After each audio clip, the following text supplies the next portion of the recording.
Welcome to the DIY Wealth Canada podcast, a show by independent investors for independent investors. Join hosts Bob and Nelson as they discuss investing, personal finance, and much more, all from a fiercely self-reliant Canadian perspective.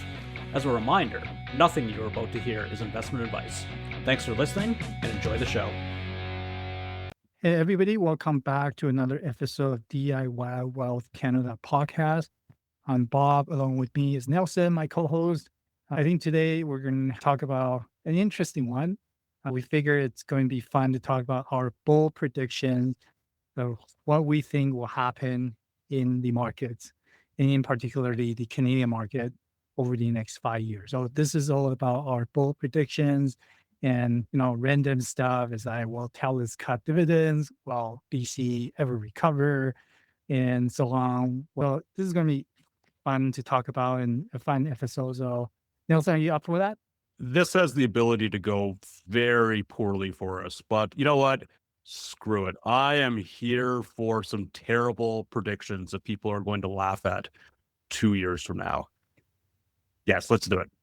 Yeah. So that's we could stay macro view and then zone into specific stock predictions as well. So why don't we start with the macro stuff, right? So where do you think we would be like in the next 5 years? Are we going to see more rate cuts or rates are going to increase, or what do you think will happen to the overall economy in Canada and I suppose in the US? Are we going to continue seeing the bull run, or are we going to see a bear market soon?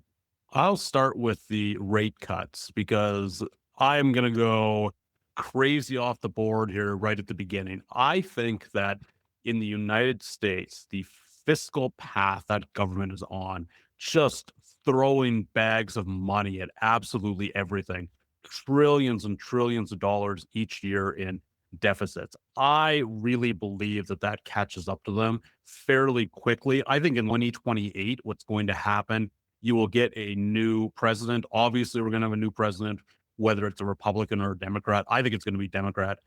And my view is that interest rates will have to be much lower than what they are now because the US just simply cannot afford to pay its interest and all of its other obligations with interest rates so high. Of course, what has to happen in that world where interest rates go and they plummet and so on? You need economic weakness. And the economic weakness, I think, that happens is this whole AI buildup. We talked about the AI bubble a few episodes ago.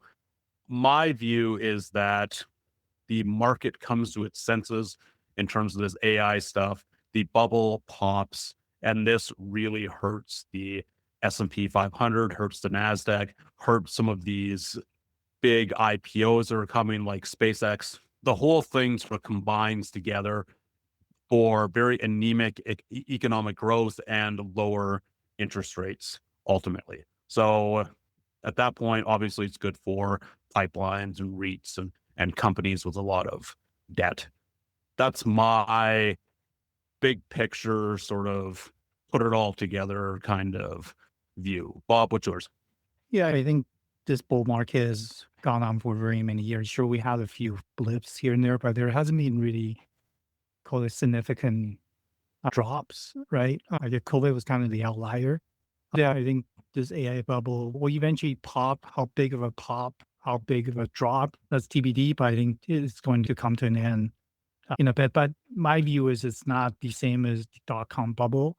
I think the dot-com bubble, a lot of these companies were just creating ideas. They didn't really have any revenue streams. And, it was just ideas like streaming, for example, so and so on. They were spending massive amount of money laying down fiber optics and things like that. And it was just expanding too quickly. AI, yeah, it's expanding a lot. There's a lot of data centers being built and so on and so on. But you also see the usage, right? A lot of people are using AI. I'm using AI. I'm sure, Nelson, you are as well. And there's actually usage.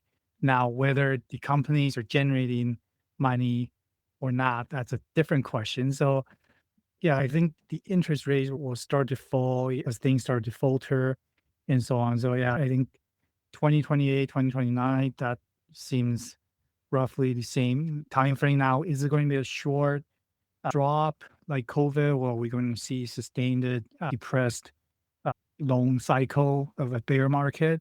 My personal view is going to take probably about a year. Now, that's just my bold prediction. Things are going to suck for about a year and then it will slowly recover. That's my thoughts. It seems to me like bear markets happen extremely quickly now. 2022, where that was sort of the last kind of really painful ones. Yeah, you get like April of 2025 where it fell really hard for a month, then it recovered again. And 2020 obviously was kind of the same thing where everything was kind of over in a month. Even 2022 was over in like kind of 6 to 7 months. And then 2023 came and everything started to rally again.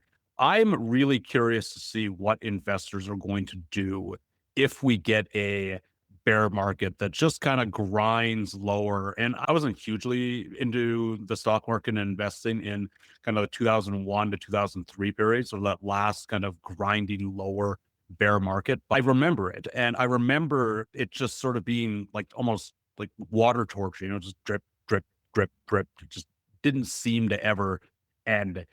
And in a world where so many people have kind of become momentum investors, I really wonder how that's going to affect a lot of investors, just their mentality, the fact that everything just grinds lower for a long period of time, or if that's ever going to happen, whether it'll be like before, where something will happen, it'll be a big shock, and 6 months later, it'll be over with.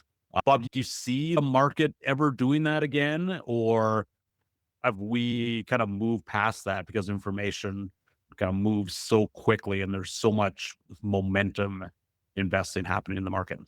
I do wonder about that, right? Like, I wonder if we will, I mean, I said it'll last about a year, but I do wonder in back of my mind, would it be a short one? Just because with all these online brokers and so on, it's easier and easier to open an account, trading account, and it's easy to just day trade almost, right? So it's almost like the market could react quickly, investors could react quickly, and as a result, you're probably seeing a faster pivot in terms of the different asset classes and things like that, money moving around. So yeah, maybe the bear market won't be as long as I predicted, but I guess we'll have to see. One thing I know is a lot of these newer investors, they have not seen a sustained bear market, right? Like you said, Nelson, it's been relatively short over in, a few months time frame. Now, if it really grinds out, how is that going to affect people's psyche, people's mentality? And the reality is a lot of people now trade on margin. How is that going to affect these investors? That will be very interesting to find out. Okay, Bob, let me ask you, do you think the TSX composite or the S&P 500 outperforms, call it the next 3 to 5 years? That's a tough one. Well, I think with AI, I see the S&P 500 outperform the TSX. Now, if we ever hit a bear market, I feel like the TSX will outperform the S&P just because we're more energy heavy, financial heavy. Now, obviously, the energy side of things will get affected, but I feel like we still would need energy. So if there's a bear market, I think the TSX will outperform the S&P. If there's a continued AI bear or sort of bull run, I think the S&P 500 will continue to outperform. Now, the other thing I do wonder is what happens to the exchange rate. Are we going to see parity eventually? My view is I don't think we'll see that unless oil really take a big spike and US really goes banana with their spending. Then maybe we'll see parity or even over with the Canadian dollars. Nelson, what do you think? My view currency wise is that I think to get to parity, the US has to screw up in a major way. I'm not necessarily bearish on the Canadian economy. I think we have a lot of good things going for us, but I just don't see a scenario where everybody gets so bullish on Canada that it's like, oh, everybody's got to be in Canada. And that kind of drives the exchange rate. I think that the only instance in that really happening is that investors get bearish on the US and kind of that money flows away from the US. There's a lot of foreign investors that buy US Treasury, especially now you can get like a 5% yield on, kind of relatively short-term money. It's very good yield. But, like I'm not sure that that happens in terms of parity. I'm as a traveler that wants to go places, obviously stronger Canadian dollar is a plus for me. But getting back to the TSX and S&P, if I think AI is a bubble, and I think that the US market is quite exposed to this concept, whatever you want to call it. I view that the TSX probably has a better chance to outperform over this like kind of time frame that it has for a very long time. The S&P 500 in 2000, call it 12, 13, up until today, basically it's just been one giant levered bet on tech. And tech has done very well. And, like I'm not necessarily super bearish on tech. I just think that the amount of investment is just too much, and sentiment turns, and who knows what happens. So saying all that, like I'm not necessarily bullish on the TSX either. TSX has gone up an awful lot since that low in October 2023. It seems like all of my boring TSX stocks have just like almost doubled since then. Like it's just insane how much it's gone up. And banks are trading at, kind of like these high valuations. The insurance companies are expensive. Energy's done very well. The pipelines have done very well. The utilities have done, it just goes like down and down the list. There's not really a whole lot of value in the TSX. So I'm not sure I'm particularly bullish on either one, to be honest. I mean, that doesn't mean I'm going to sell or anything. It's just, I don't know. It's a lot harder to find cheap stocks than what it was 2 years ago. And maybe I'm using that hindsight to impact my thinking, but I don't know. I guess that's a lot of words for just, I don't think that either of them will do super, super well. Yeah, it's definitely harder and harder to find value stocks lately. Now let's get into a little bit more micro stuff and stock predictions and such. So talking about the TXX, like you mentioned, the banks have done really well. I think they all have outperformed the TSX over the last few years. So do you see the banks continue to outperform the TSX over the next 5 years, or are they going to get laid? No, I don't think I see it. I think that there's a lot that has to go right with the Canadian economy in order for the banks to continue to outperform.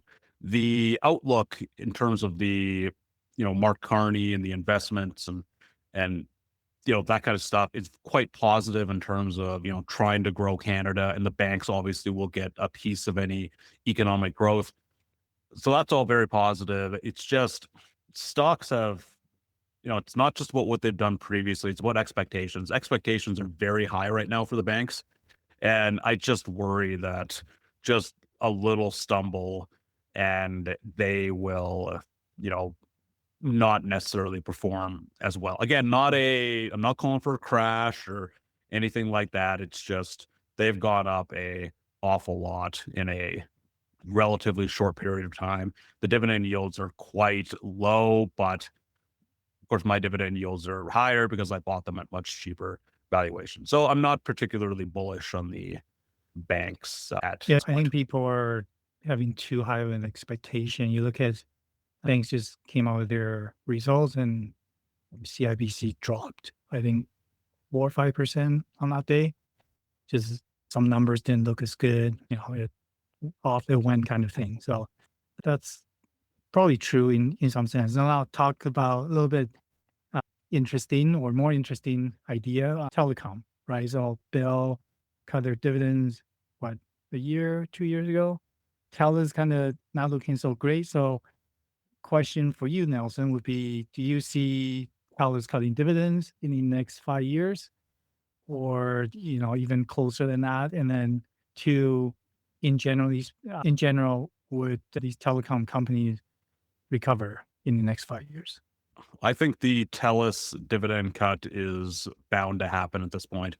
I won't say it's 100% chance, but it's pretty close to 100% chance. I think that over the summer, the new CEO comes in and just sort of says, "Hey, like this is not sustainable," and it's going to get cut and going to give him some wiggle room to make some changes there. In terms of telecom in general, this is a tough one because for I would just say like that 2000 to about 2023 or 2024, you had this like kind of 25 years of just, nothing but net for telecom. You had population growth, you had wireless becoming a huge thing, you had much faster internet, which people were willing to pay a premium for.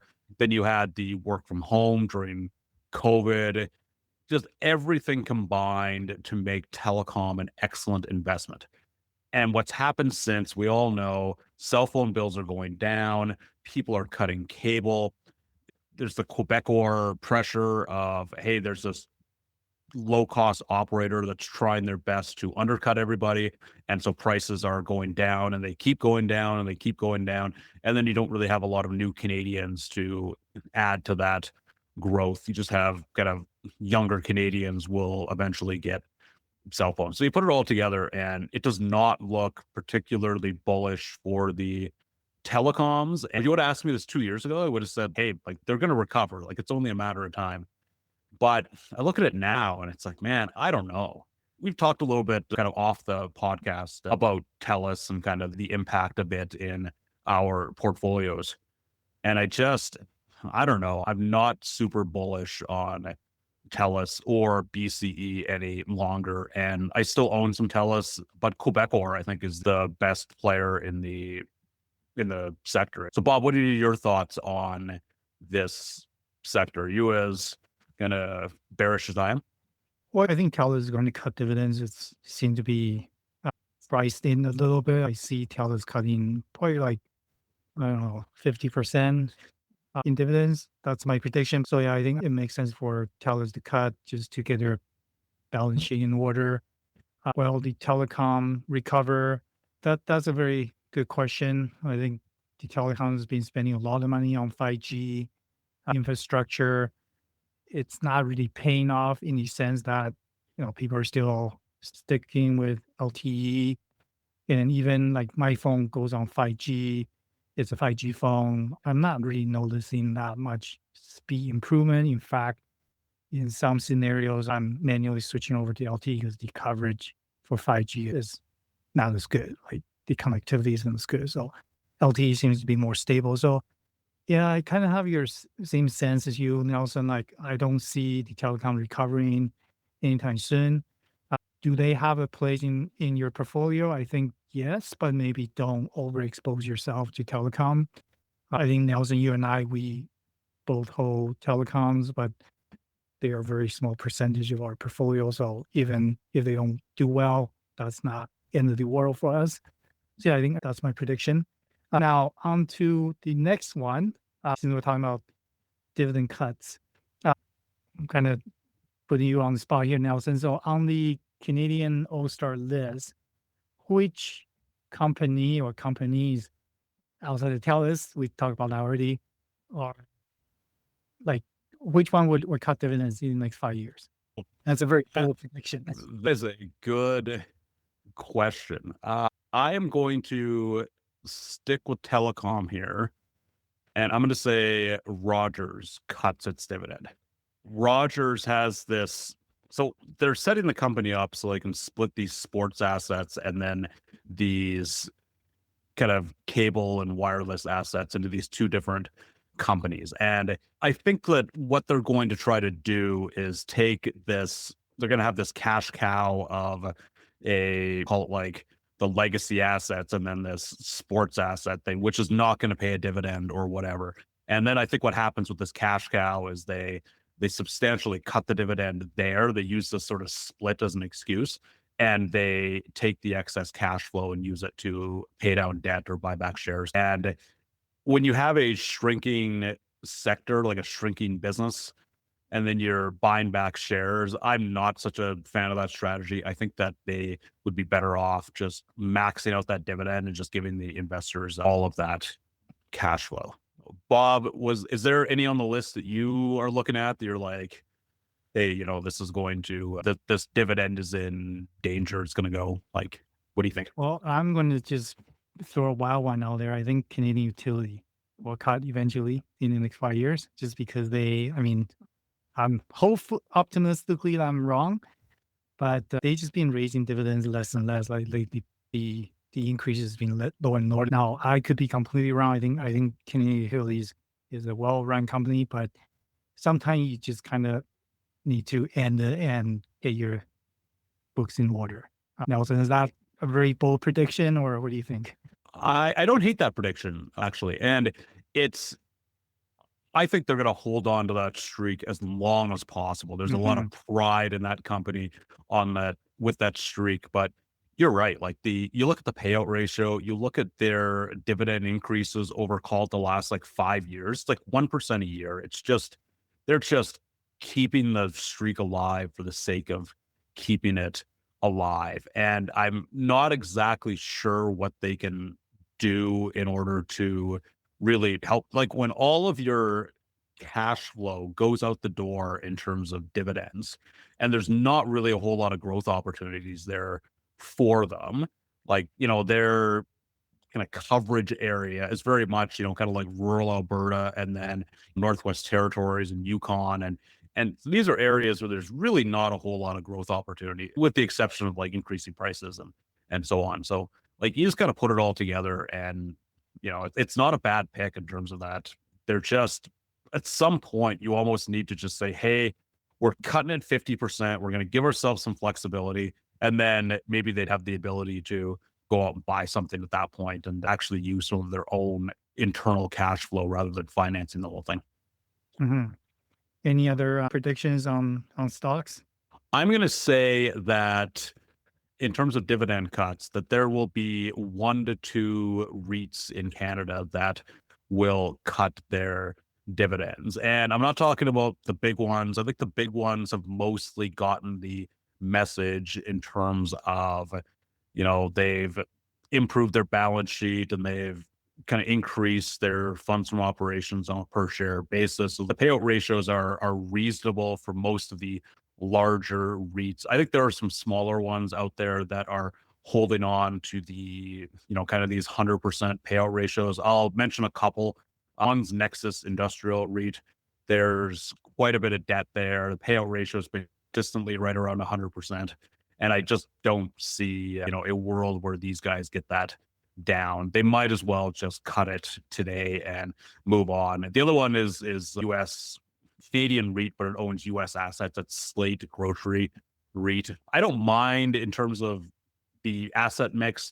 Grocery anchored real estate, I think, is a good thing to own. These guys pay out too much of the cash flow, and it's just going to eventually come back and bite them. And just in general, I think Canadian REITs will move a little bit more in that direction of having a lower payout ratio in favor of having a little bit more growth that they can fund internally. That's what US REITs have done for years, rather than having the 80 to 90% payout ratio, they've kind of got that down to the 50, 60, 70%, which gives them the ability to grow while not issuing shares to, buy property. I think it's a smart move, and more Canadian REITs will realize, kind of just put a little bit more emphasis on growth rather than just yield. Now, another one, we talk about AI bubble and tech and so on. So here's a fun one to predict. So of the big 7 tech stock, the Magnificent 7, which one do you think will go down the toilet and which one will continue to rise? So for those listeners that don't know the Magnificent 7, they are NVIDIA, Alphabet, or Google, Apple, Microsoft, Amazon, Meta, and Tesla. So Nelson, I'll let you go first. I have some thoughts here, and I'll start with Tesla. Tesla bulls are not going to be happy with me. I think that Elon Musk is like like the expression crazy like a fox, where it's like, yeah, he's smart, but there's a lot of just really crazy uncertain stuff happening. And with the SpaceX thing, apparently the plan is to like merge SpaceX and Tesla into one giant money losing enterprise. Like I wouldn't put my worst enemy's money in that thing. And like again, like it's sexy and the technology is good. I'm not disputing that. It's just like it just seems like it's so far away from actually making money. And I just think it's not really a company that will like ever prioritize investor profits. It just wants to do cool stuff. And I like cool stuff. I just don't want to invest in cool stuff without the profit thing. Okay, next, Nvidia. I think that Nvidia is sort of the purest play on AI because of all the hardware that they do for that. And if I think the AI bubble eventually bursts, like I do, that is very bad news for Nvidia. But last and certainly not least is I want to talk about Meta because I think what happens in the next few years is there's a real backlash against social media, against having kids on social media in terms of Instagram, Facebook, Twitter, X, TikTok, whatever. And I see a world where more and more people just say, hey, I don't want this in my life. I'm quitting. And the kind of the next growth market is in terms of companies that or tools or whatever that help people quit social media, which is probably a very, very hard thing to do. But I see it as like kind of our generation's version of, tobacco. It's just, there's between that and incessant sports gambling, I think that society is going to push back on some of these things. Very interesting. So I think I'm kind of aligned with you on Tesla. I have heard and read about Musk wanting to eventually join SpaceX and Tesla into this one big company. I could kind of see that happening, but even if it doesn't happen, Tesla is facing a lot of pressure. Right now, the bulls are talking about self-driving cars and robo taxi and so on and so on. That I see there's a bit of an upside there. But I mean, I don't know about where you live, Nelson, in Edmonton, but in Vancouver, there's so many Teslas, and I don't know how many people are going to continue to switch over to EVs. Even if we don't have an EV, but if we were to switch over right now, I wouldn't buy a Tesla. There's too many different choices out there, right? So people are not buying Tesla cars as much. So yeah, I think Tesla, it's in the next 5 years, my prediction is going to go down. NVIDIA, I think they're definitely building the GPUs, the AI infrastructure. If the bubble does pop, I think NVIDIA will suffer. Although NVIDIA, over time, they've been able to transform, right? They went from graphic card and then utilized graphic card for AI and so on. So I think they will do okay. I'm definitely aligned with you on Meta. I think Meta will suffer quite significantly, especially I might bit bold predictions. Apple comes out with kind of like some sort of computational glasses similar to Meta's Ray-Ban, and Apple will just eat Meta's lunch. Apple has historically done really well in terms of coming out with a new product that they just make it way better than anybody else's. So if Apple does come out with something like that with their ecosystem, everything is so tightly integrated, I think Meta will suffer significantly. So I wouldn't put that much money on Meta right now. I think with Google, Microsoft, Amazon, I think they'll just continue to chug along. I think that in terms of Google and Microsoft, I think there's a lot of potential to add AI into their products in just a very practical kind of way versus something like ChatGPT. And, in terms of like, I think there's a lot of companies that can use AI practically and benefit from it without really having a lot of the exposure. But okay, Bob, I want to ask you this, and I think we're getting close to time, so this might be the last question. Something near and dear to me here in Edmonton, and something that could, in fact, impact Canada, the markets, etc.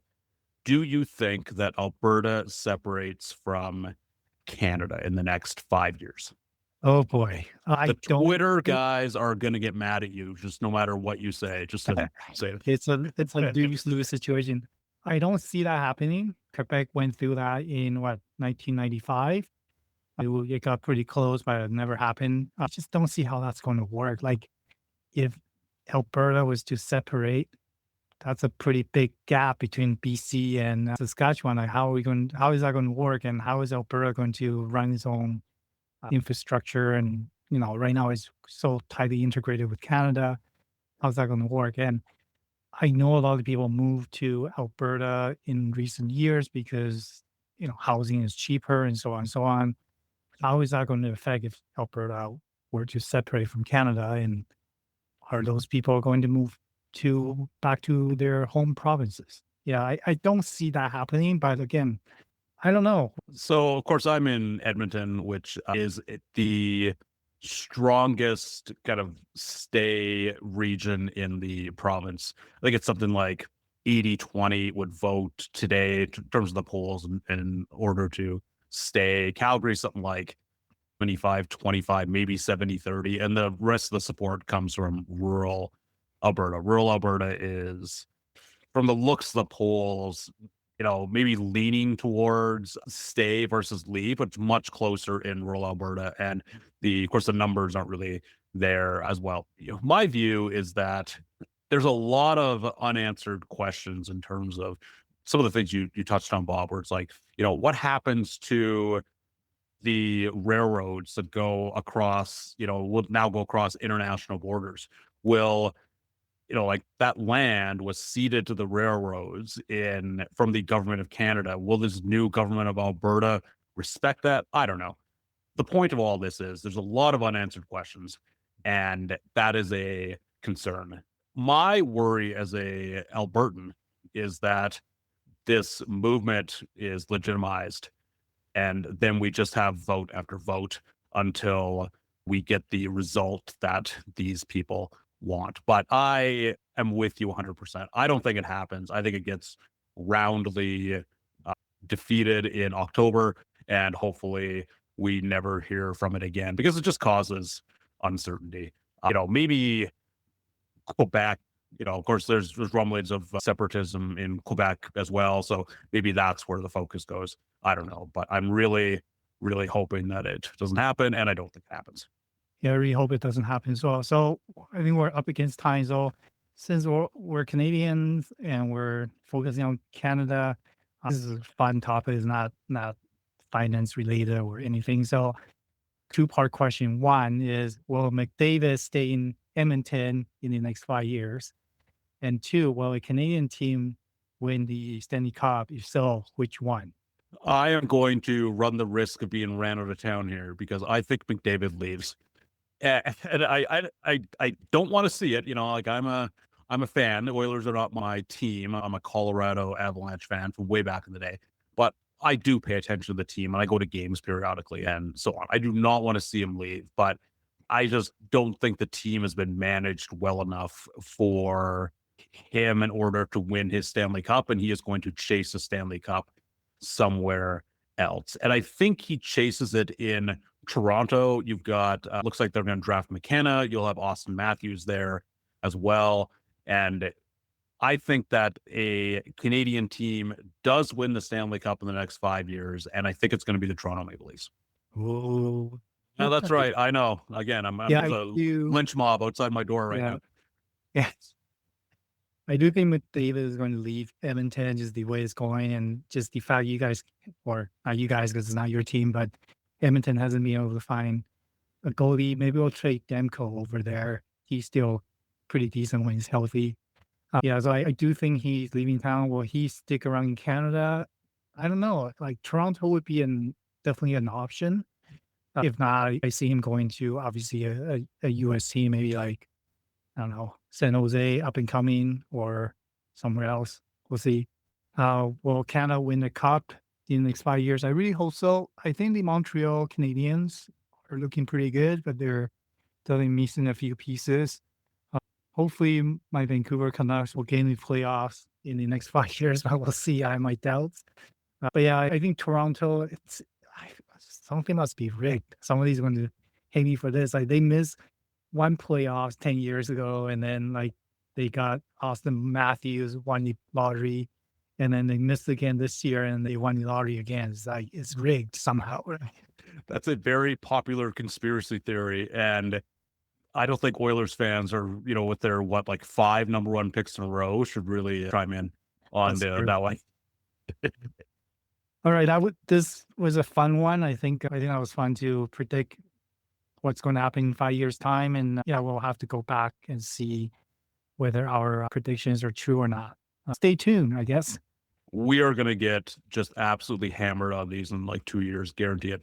But it's fun. Like, these are just kind of goofy. And it just goes to show, I think, how these are maybe, like in terms of your portfolio, maybe these are not the types of predictions that you want to try to make, because I don't think they're going to go very well for us.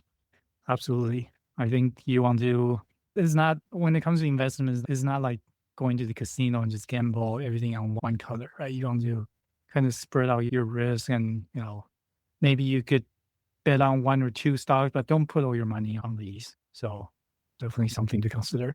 And don't make big portfolio moves based on what you think the market is going to do as well. That's just like I talked about I'm not really particularly bullish on, like, say, the banks, but I've not sold a single bank share, and I don't intend to, because chances are I will get this prediction wrong. But anyway, that's it for us today, guys. Bob, as always, thanks for joining me, and you guys know where to find us if you want more Bob and Nelson in your life. And really, like, who doesn't want more Bob and Nelson? All right, guys, talk to you soon. If you enjoyed the show, make sure you subscribe to never miss another episode. For more from Bob, visit his site at tawcan.com. That's TAWCAN, all one word. Nelson can be found at CanadianDividendInvesting.com. They're both on Twitter as well. Just search for Tawcan or CDI Newsletter. Thanks. See you next time.